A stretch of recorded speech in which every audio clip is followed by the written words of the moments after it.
നമസ്കാരം എല്ലാവർക്കും gadgets on മലയാളത്തിലേക്ക് സ്വാഗതം. ഇന്നത്തെ വീഡിയോയിൽ നമ്മൾ നോക്കാൻ പോകുന്നത് പോക്കോ, ഷാമിയുടെ പോക്കോ M4 എന്ന് പറഞ്ഞിട്ടുള്ള ഫോണിൻ്റെ ഒരു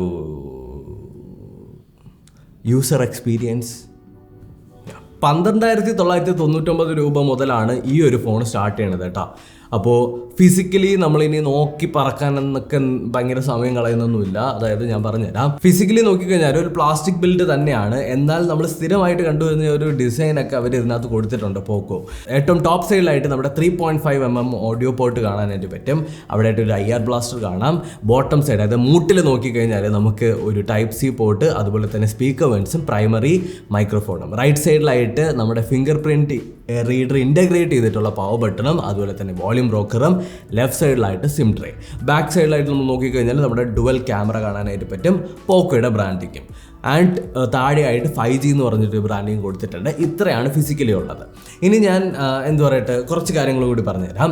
അതായത് 6.58 ഇഞ്ചിൻ്റെ ഒരു ഡിസ്പ്ലേ ആണ് ഇതിനകത്ത് വരുന്നത്. ഒരു IPS LCD ഡിസ്പ്ലേ ആണ്. 90 Hz റിഫ്രഷ് റേറ്റും ഉണ്ട്. പിന്നെ അവർ പറയുന്നുണ്ട് കോർണിംഗ് ഗൊറില്ല ഗ്ലാസ് 3യുടെ ഒരു പ്രൊട്ടക്ഷനും കൂടി അവർ ആഡ് ചെയ്തിട്ടുണ്ടെന്ന്. Android 12 ബേസ്ഡ് ആയിട്ടുള്ള MIUI 13 ആണ് ഇപ്പോൾ ഇതിനകത്ത് കറൻ്റ്ലി റൺ ചെയ്യുന്നത്. അപ്പോൾ ഇനി സ്പെക്കും കാര്യങ്ങളൊക്കെ ഞാൻ അങ്ങനെ വിശദീകരിച്ച് ആദ്യം പറയുന്നൊന്നുമില്ല. എൻ്റെ ഒരു യൂസർ എക്സ്പീരിയൻസ് വെച്ച് തന്നെ സ്റ്റാർട്ട് ചെയ്യാം. ആദ്യം തന്നെ അൺബോക്സ് ചെയ്ത സമയത്ത് ഫിസിക്കലി എനിക്ക് അപ്പീലിംഗ് ആയിട്ട് തോന്നി. അതായത് കണ്ണിൽ കാണാൻ നല്ല ചന്തമായിട്ട് തോന്നി. കൊള്ളാം, നല്ല സുന്ദരനായിട്ടുണ്ട്. സുന്ദരനും സുമുഖനുമായിട്ടുള്ളൊരു ഫോണാണ് പോക്കോ M4 എന്ന് പറയുന്നത്. പോക്കോ M3 നമ്മൾ ഇതിനകത്ത് ചെയ്തിട്ടുണ്ടായിരുന്നു. അപ്പോൾ അത് വെച്ച് നോക്കുന്ന സമയത്ത് പോക്കോ M4 കൊള്ളാം കേട്ടോ. ബാക്കി കാര്യങ്ങളിലേക്ക് വരുന്ന സമയത്ത് ഹാൻഡ്സ് ഓൺ ഫീൽ, ഒരു 13,000 രൂപയുടെ ഫോണിൻ്റെ അകത്ത് നമുക്ക് പ്രീമിയം ലെവൽ ഹാൻഡ്സ് ഓൺ ഫീലൊന്നും കിട്ടാനൊന്നും പോകുന്നില്ല. അതുകൊണ്ട് തന്നെ അതിൽ ഞാൻ ഭയങ്കരമായിട്ടൊന്നും പറയുന്നില്ല. ഒരു ബോക്സി ലെവൽ ഡിസൈനിങ് ആണ്. എന്നാൽ ഒരു കർവ് അവിടെ ഇവിടെയൊക്കെ കൊടുത്തിട്ട് ഒരു ബോക്സി ലെവൽ ഡിസൈനിങ് ആണ്. പൊതുവെ ഇങ്ങനത്തെ ഡിസൈൻ എനിക്ക് പേഴ്സണലി ഇഷ്ടമല്ല കേട്ടോ. അത് നിങ്ങൾക്ക് ചിലപ്പോൾ അത് ഇഷ്ടപ്പെട്ടെന്നൊക്കെ വരും. ഡിസ്പ്ലേനെ കുറിച്ച് ആദ്യം സംസാരിക്കാം. ഡിസ്പ്ലേനെ പറ്റി പറയുമ്പോൾ കളേഴ്സ് അത്ര ഭയങ്കര എടുത്തു നിൽക്കുന്ന കളേഴ്സൊന്നുമല്ല. ഒരു IPS ഡിസ്പ്ലേ എന്ന് നമ്മൾ പറയുന്ന സമയത്ത് പൊതുവേ നമ്മൾ കണ്ടുവന്നിട്ടുള്ള അതേ IPS ഡിസ്പ്ലേ ആണ് വന്നിട്ടുള്ളത്. എനിക്ക് തോന്നുന്നു കളർ കാലിബ്രേഷൻ അവർക്ക് കുറച്ചുകൂടി ഇമ്പ്രൂവ് ചെയ്യാമായിരുന്നു എന്നാണ് എൻ്റെ ഒരു സജഷൻ. അതുപോലെ തന്നെ എനിക്ക് ഫീൽ ചെയ്ത വേറൊരു കാര്യം എന്ന് പറയുന്നത് ഇതിൻ്റെ വ്യൂയിങ് ആംഗിൾ കട്ട പോറാണ്. Viewing angle ഒരുമാതിരിയാണ്. അതായത് 100% നിങ്ങൾ ബ്രൈറ്റ്നസ്സിൽ ഇട്ട് കഴിഞ്ഞാൽ ഇങ്ങനെ നോക്കിക്കഴിഞ്ഞാൽ അത് 10% ആവും. അതായത് വ്യൂയിങ് ആംഗിൾ അത്ര പോരാ എന്ന് ഞാൻ ഉറപ്പായിട്ടും ഇവിടെ പറയും. ബാക്കിയുള്ള ടച്ച് കാര്യങ്ങളൊക്കെ നോക്കുന്ന സമയത്ത് വളരെ സ്മൂത്തായിട്ട് തന്നെ പോകുന്നുണ്ട്. 90 Hz അഫക്റ്റ് ചെയ്യുന്നുണ്ടോ എന്ന് ചോദിച്ചു കഴിഞ്ഞാൽ സംഭവിക്കുന്നുണ്ട്. എന്നാൽ ഇവിടെ ഒരു കാര്യം നിങ്ങൾ ശ്രദ്ധിക്കാനുണ്ട്. ഇതൊരു വേരിയബിൾ ഫ്രെയിം റേറ്റ് ആണ്. അതെന്താണെന്ന് ചോദിച്ചു കഴിഞ്ഞാൽ നിങ്ങൾ എന്തൊക്കെ സാധനങ്ങളാണോ കാണുന്നത്, എന്തൊക്കെ ആണോ നിങ്ങൾ യൂസ് ചെയ്യുന്നത്, അതിനനുസരിച്ച് ഇതിൻ്റെ ഫ്രെയിം റേറ്റ് കുറേയും കൂടെയൊക്കെ ചെയ്തിരിക്കും. നിങ്ങൾ പോക്കോ M4 വാങ്ങിച്ചേ, എന്നിട്ട് നിങ്ങൾ എന്താ ചെയ്യുന്നത്, ഒരു ഫോട്ടോയാണ് ഇതിനകത്ത് കണ്ടുപോകുന്നത്. ഫോട്ടോ കണ്ടു നോക്കുന്ന സമയത്ത് എന്താ പറ്റുന്നതെന്ന് അറിയാമോ? ഇത് ഓട്ടോമാറ്റിക്കലി ഇതിൻ്റെ റിഫ്രഷ് റേറ്റ് ഒരു 10 Hzയിലേക്കൊക്കെ മാറും. ഇനി നിങ്ങൾ ഗെയിമാണ് കളിക്കുന്നതെന്നുണ്ടെങ്കിൽ ഇതിൻ്റെ മാക്സിമം റിഫ്രഷ് റേറ്റ്, ആ ഒരു ഗെയിമും സപ്പോർട്ട് ചെയ്യുന്ന തരത്തിലുള്ള മാക്സിമം റിഫ്രഷ് റേറ്റ്, ഇപ്പോൾ 60 Hz ആണ് ആ ഗെയിം സപ്പോർട്ട് ചെയ്യുന്നതെന്നുണ്ടെങ്കിൽ 60 FPS ഇത് മാറും. അപ്പോൾ അങ്ങനത്തെ ഒരു വേരിയബിൾ ഫ്രെയിം റേറ്റ് ആണ് ഇതിനകത്ത് കൊണ്ടുവന്നിട്ടുള്ളത്. എനിക്ക് തോന്നുന്നു പോക്കോയൊക്കെയാണ് ആദ്യം ഈ വേരിയബിൾ സ്മാർട്ട് റിഫ്രഷ് റേറ്റ് ഒക്കെ കൊണ്ടുവന്നിട്ടുള്ളതെന്ന് തോന്നുന്നു. ഇതെന്തിനാണ് ഉപയോഗിക്കുന്നതെന്ന് വെച്ച് കഴിഞ്ഞാൽ നമ്മുടെ എനർജി കൺസപ്ഷൻ ഭയങ്കരമായിട്ട് കുറയ്ക്കാൻ വേണ്ടിയിട്ടാണ്. അതായത് ബാറ്ററി ബാക്കപ്പ് കൂട്ടാൻ. ഓക്കെ, 5G ഫോൺ ആയതുകൊണ്ട് തന്നെ Dimensity 700 ആണ് ഇതിനകത്ത് യൂസ് ചെയ്യുന്നത്. അപ്പോൾ ഞാൻ അവിടെ തന്നെ യൂസർ പെർഫോമൻസും അതുപോലെ തന്നെ ഗെയിമിംഗ് പെർഫോമൻസും പറയാം. യൂസർ പെർഫോമൻസ് എന്ന് പറയുന്നത് നിങ്ങൾ ചുമ്മാ ഇങ്ങനെ സ്ക്രോൾ ചെയ്തും വാട്സപ്പും ഫേസ്ബുക്കും അങ്ങനെ ഇങ്ങനെയൊക്കെ പോകുന്ന സമയത്തുള്ള എക്സ്പീരിയൻസ്, അതുപോലെ തന്നെ ഗെയിമിംഗ് എക്സ്പീരിയൻസ്. യൂസർ ഇൻ്റർഫേസിൻ്റെ പെർഫോമൻസ് നോക്കുന്ന സമയത്ത് ഒരു കുഴപ്പമില്ല, എനിക്ക് വലിയ പ്രശ്നമൊന്നും തോന്നുന്നില്ല. സ്മൂത്തായിട്ട് തന്നെ ഉണ്ട്, എല്ലാ ആപ്പും കറക്റ്റായിട്ട് തന്നെ ഓപ്പൺ ആവുന്നുണ്ട്. എന്നാൽ ഗെയിമിങ്ങിലേക്ക് വരുന്ന സമയത്ത് കാര്യങ്ങൾ കൈവിട്ട് പോവുകയാണ്. കാരണം ആസ്ഫാൾട്ട് 9 ഈ ഒരു ഫോണിൻ്റെ അകത്ത് ഓപ്പൺ ആവുന്നില്ല. ഇതിന് എൻ്റെ ഫോണിൻ്റെ പ്രശ്നമാണോ അതോ എൻ്റെ കയ്യിലിരിക്കുന്ന ഫോണിൻ്റെ പ്രശ്നമാണോ അതോ പൊതുവേ ഈ ഫോണിന് ഈ ഒരു പ്രശ്നമുണ്ടോ എന്ന് എനിക്കറിയില്ല. പക്ഷേ കോൾ ഓഫ് ഡ്യൂട്ടിയും കളിച്ചു, അതുപോലെ തന്നെ നമ്മുടെ PUBG മൊബൈലും കളിച്ചു. രണ്ടും ഒരു കുഴപ്പവും ഇല്ലാണ്ട് തന്നെ നമുക്ക് കളിക്കാനായിട്ട് പറ്റുന്നുണ്ട്. ഒരു പ്രശ്നവുമില്ല, സ്മൂത്ത് തന്നെയാണ്. അതിനകത്തുള്ള ഗ്രാഫിക് ഏതുവരെയൊക്കെ പോകുമെന്നുള്ളത് ഞാനിപ്പോൾ സ്ക്രീനിൽ കാണിക്കുന്നുണ്ട്. PUBG മൊബൈൽ അത്ര ഒപ്റ്റിമൈസ്ഡ് അല്ല എന്നുണ്ടെങ്കിലും കോൾ ഓഫ് ഡ്യൂട്ടി മൊബൈൽ നല്ല ഒപ്റ്റിമൈസ്ഡ് ആണ്, നല്ല സ്മൂത്താണ്. ഒരു പ്രശ്നവും എനിക്ക് കളിക്കുന്ന സമയത്ത് തോന്നിയിട്ടില്ല. ഹീറ്റിംഗ് ഇഷ്യൂ വലുതായിട്ടൊന്നുമില്ല, ഒന്ന് വാമാവും, അല്ലാണ്ട് ഓവർ ഹീറ്റിംഗ് ഇഷ്യൂ ഒന്നും എനിക്ക് ഇനിഷ്യലി കളിച്ച് എക്സ്പീരിയൻസിൽ തോന്നുന്നില്ല കേട്ടോ. മേ ബി കുറേ നാളൊക്കെ നിങ്ങൾ യൂസ് ചെയ്യുന്ന സമയത്ത് ചിലപ്പോൾ ഹീറ്റായി എന്നൊക്കെ വരും, അതിന് എൻ്റെ തലയിൽ കൊണ്ടിടരുത്. 128 GB ഇൻ്റർണൽ സ്റ്റോറേജ്, 6 GB റാമുള്ള വേരിയൻ്റ് ആണ് എൻ്റെ കയ്യിലുള്ളത്. അപ്പോൾ ചിലപ്പോൾ ഇതിൻ്റെ റിവ്യൂ നമ്മൾ 4 GB റാമുള്ള വേരിയൻറ്റുമായിട്ട് കമ്പയർ ചെയ്യുന്ന സമയത്ത് ഡിഫറെൻ്റ് ആയിരിക്കും. അപ്പോൾ നിങ്ങൾ ഈ ഫോൺ എടുക്കാനായിട്ടൊക്കെ പ്ലാൻ ഉണ്ടെന്നുണ്ടെങ്കിൽ ഒരു ഏതെങ്കിലും യൂട്യൂബർ 4 GB വേരിയൻറ്റിൻ്റെ റിവ്യൂ ഇട്ടിട്ടുണ്ടായിരിക്കും, അതും കൂടി ഒന്ന് കാണുന്നത് ഞാൻ സജസ്റ്റ് ചെയ്യാണ് കേട്ടോ, ഫോർ യുവർ കൺഫർമേഷൻ. ഇനി camera, 50 MP primary camera, 2 MP depth.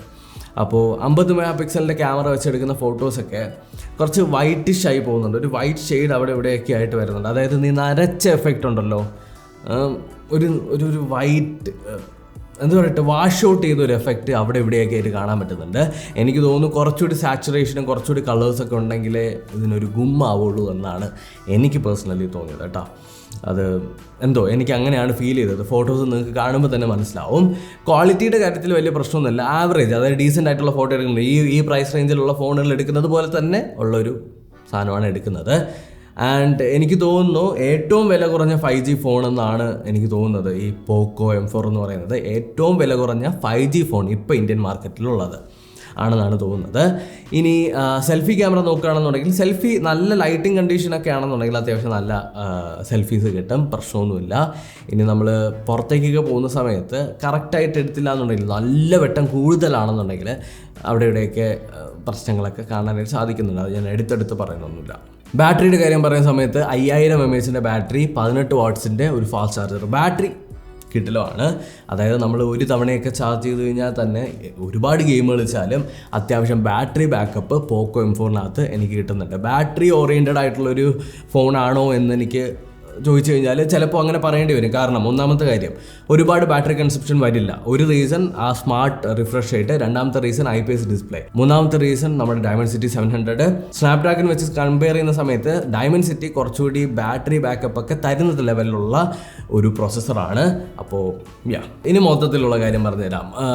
ഇത് ഞാൻ നിങ്ങൾക്ക് വാങ്ങാൻ സജസ്റ്റ് ചെയ്യുമോ? ഇപ്പോൾ ഒരാൾ വന്ന് എൻ്റെ അടുത്ത് ചോദിക്കുകയാണ് 13,000 രൂപയ്ക്കകത്ത് അല്ലെങ്കിൽ 14,000 രൂപയ്ക്കകത്ത് എനിക്കൊരു ഫോൺ വാങ്ങണം, അപ്പോൾ എനിക്കൊരു ഫോൺ സജസ്റ്റ് ചെയ്യുമോ? ഞാൻ ഉറപ്പായിട്ട് സജസ്റ്റ് ചെയ്യും. എന്തിനാണെന്ന് ചോദിച്ചു കഴിഞ്ഞാൽ 13,000 രൂപയ്ക്ക് ഒരു 5G ഫോൺ എന്ന ലെവലിലാണെന്നുണ്ടെങ്കിൽ ഉറപ്പായിട്ടും പോക്കോ M4 എന്ന് പറയുന്നത് നിങ്ങൾക്ക് ഹൈലി സജസ്റ്റ് ചെയ്യാൻ പറ്റുന്നത്, നിങ്ങൾക്ക് ഓടിപ്പോയി വാങ്ങാൻ പറ്റുന്ന ഒരു ഫോൺ തന്നെയാണ്. ഒന്നാമത്തെ കാര്യം ബ്രാൻഡ്, വേറെ ചുച്ചാളി ബ്രാൻഡൊന്നുമല്ല, ഷവോമിയുടെ ആണ്, അതുപോലെ തന്നെ പോക്കോ ആണ്, അതുകൊണ്ട് നിങ്ങൾക്ക് ഉറപ്പായിട്ട് വാങ്ങാം. ഇനി പെർഫോമൻസിൻ്റെ ബേസിൽ നിങ്ങൾ, അതായത് ഒരു 13,000 രൂപയേ ഉള്ളൂ, എൻ്റെ കയ്യിലൊരു 15,000 രൂപയേ ഉള്ളൂ. അപ്പോൾ പെർഫോമൻസിൻ്റെ ബേസിൽ ചോദിച്ചു കഴിഞ്ഞാൽ ഇങ്ങനെ ഒരു ക്വസ്റ്റ്യൻ എൻ്റെ അടുത്ത് തന്നത് ഞാൻ എന്ത് പറയുമെന്നറിയാമോ? അത് ഓരോ ആൾക്കാരുടെ യൂസ് പോലെ ഇരിക്കും. ഒരു നോർമൽ യൂസ് ആണ്, ഹൈ എൻഡ് ഗെയിമിംഗ് യൂസ് അല്ല, ഒരു നോർമൽ കാഷ്വൽ ഗെയിമിങ് പരിപാടികളൊക്കെ നടത്തുന്ന ഒരു യൂസ് ആണെന്നുണ്ടെങ്കിൽ ഡെഫിനറ്റ്ലി. ഇനി നിങ്ങൾ ഹൈ എൻഡ് ഗെയിമിങ്ങിനൊക്കെ ആണെന്നുണ്ടെങ്കിൽ ഉറപ്പായിട്ടും എൻ്റെ ഒരു എക്സ്പീരിയൻസ് വെച്ച് ഞാനങ്ങനെ നിങ്ങൾക്ക് പോയി വാങ്ങിച്ചോ എന്ന് പറയുമെന്ന് തോന്നുന്നില്ല. ഹൈ എൻഡ് ഗെയിമിങ്ങിൻ്റെ കാര്യത്തിൽ പ്ലേയബിൾ അല്ല എന്ന് ഞാൻ പറയുന്നില്ല, പക്ഷേ ആസ്ഫോൾട്ട് 9 പോലൊരു ഭയങ്കര ബിഗ് ആയിട്ടുള്ള ഗെയിം, അതൊരു 2-3 GB എന്താണ് അതിൻ്റെ സൈസ്, അങ്ങനെ ഒരു ഗെയിം അതിനകത്ത് ഓപ്പൺ ആയില്ല എന്നൊക്കെ പറയുന്നത്. ഇനി ബാറ്ററിയുടെ കാര്യത്തിൽ ഞാൻ പറയും ഓടിപ്പോയി വാങ്ങിച്ചോളാം. സോ ഞാൻ ഹൈലൈറ്റ് ചെയ്യുന്ന പ്രോസ് എന്തൊക്കെയാണെന്ന് ചോദിച്ചു കഴിഞ്ഞാൽ 5G, ഏറ്റവും ലോവസ്റ്റ് റേറ്റിൽ കിട്ടുന്ന 5G ഫോണ്, അതുപോലെ തന്നെ ഇതിൻ്റെ ബാറ്ററി ബാക്കപ്പ്, പിന്നീട് ഇതിൻ്റെ വേണമെങ്കിൽ പ്രോസസ്സറും പറയാം. അത്യാവശ്യം ഗെയിമിംഗ് ഒക്കെ താങ്ങുന്നുണ്ട്, ലൈക്ക് ലാഗോ ഹിക്കപ്പോ ഒന്നും തന്നെ ഗെയിമിങ്ങിൻ്റെ ഇടയ്ക്കൊന്നും വന്നിട്ടില്ല, അപ്പോൾ അതും പറയാം. അപ്പോൾ ഈ ഒരു 3 സബ്ജക്റ്റ് വെച്ചിട്ട് നിങ്ങൾക്ക് ഓക്കെ ആണെന്നുണ്ടെങ്കിൽ നിങ്ങൾക്ക് പോയി പർച്ചേസ് ചെയ്യാവുന്നതാണ്. എന്തായാലും ഞാൻ നേരത്തെ പറഞ്ഞ പോലെ തന്നെ 4 GB വേരിയൻറ്റിൻ്റെ റിവ്യൂ ആരെടുത്തെങ്കിലും ഏതെങ്കിലും ഒരു യൂട്യൂബർ ഇട്ടിട്ടുണ്ടായിരിക്കും, ഒന്ന് കണ്ടു നോക്കുക.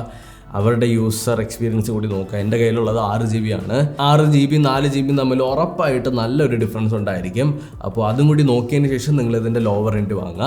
അല്ലെങ്കിൽ നിങ്ങൾക്ക് പൈസ ഉണ്ടെങ്കിൽ നിങ്ങൾ ഇതിൻ്റെ 6 GB വേരിയൻറ്റ് 128 GB സ്റ്റോറേജിലേക്ക് പോകാം. അപ്പോൾ ഇത്രയേ ഉള്ളൂ നമ്മുടെ പോക്കോ M4ൻ്റെ ഒരു യൂസർ എക്സ്പീരിയൻസ് ആണ്. ഇതിൻ്റെ റിവ്യൂ എന്ന് ഞാൻ പറയൂല, ഇതിൻ്റെ ഫസ്റ്റ് ഇംപ്രഷൻ എന്ന് പറയൂല.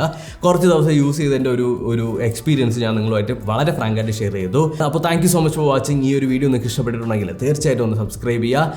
പിന്നെ ഒരു കാര്യം എടുത്തു പറയേണ്ടത്, ബ്രാൻഡുകളെ ഷുഗർ കോട്ട് ചെയ്യുന്ന ഒരു ചാനലല്ല നമ്മളത്. അപ്പോൾ അതെപ്പോഴും നിങ്ങൾ മൈൻഡിൽ വെച്ചിരിക്കുക. അടുത്തൊരു ടെക്നോളജി വീഡിയോയിൽ വീണ്ടും കണ്ടുവന്നായിരിക്കും.